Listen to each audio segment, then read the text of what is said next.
Thursday, the problem goes from wet to wind.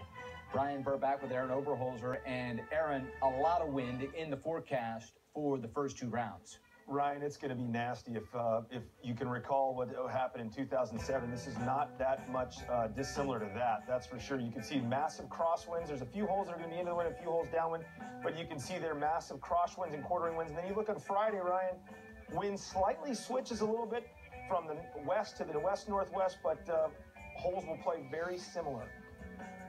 Time now to gain from our perspective, presented by Franklin Templeton Investments. And based on that wind direction, Aaron, what holes could end up being the biggest challenge? You know, I'm looking at three holes in particular, 5, 7, and 14. Let's go through the fifth hole right now. These are actually going to be holes that are downwind, okay? So everybody wants to talk about the into-the-wind holes and the crosswind holes, and those are going to be difficult too.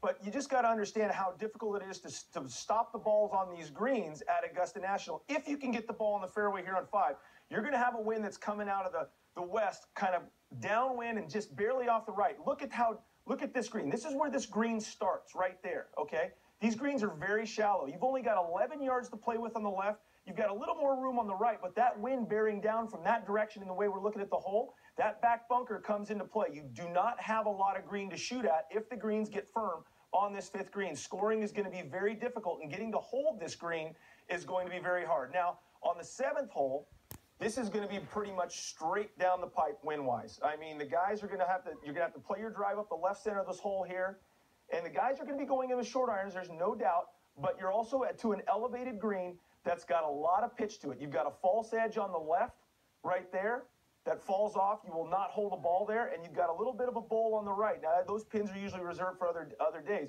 but this green, very, very shallow, only 19 yards deep, okay? And when you're shooting uphill to a 19-yard deep green, it's very difficult to get the ball to spin and stop again. It'll bring in those bunkers into play and the back bunkers into play as well, because the ball, every once in a while when you're shooting up to a green, likes to get knocked downwind, and you can end up in that front bunker, or it can skip over the back. Now, 14, you're going to have to sling that little draw around the corner just a little bit.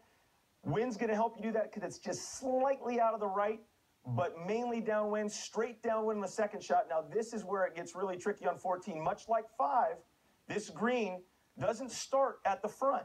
This green is 38 yards deep or so, but it really starts at 13 and 14 yards, which makes the right side of the green only 16 yards deep and the left side of the green 24 yards deep, effectively making the green much smaller. And when it's downwind, very difficult if the greens are firm to stop the ball near any hole location on this green, bringing the back into play, which brings very difficult pitch shots into play. So very tough scoring, not only on the crosswind holes and the into-the-wind holes, but very difficult scoring on the downwind holes. For sure. Thursday, Friday, both going to be an incredible challenge, a huge challenge.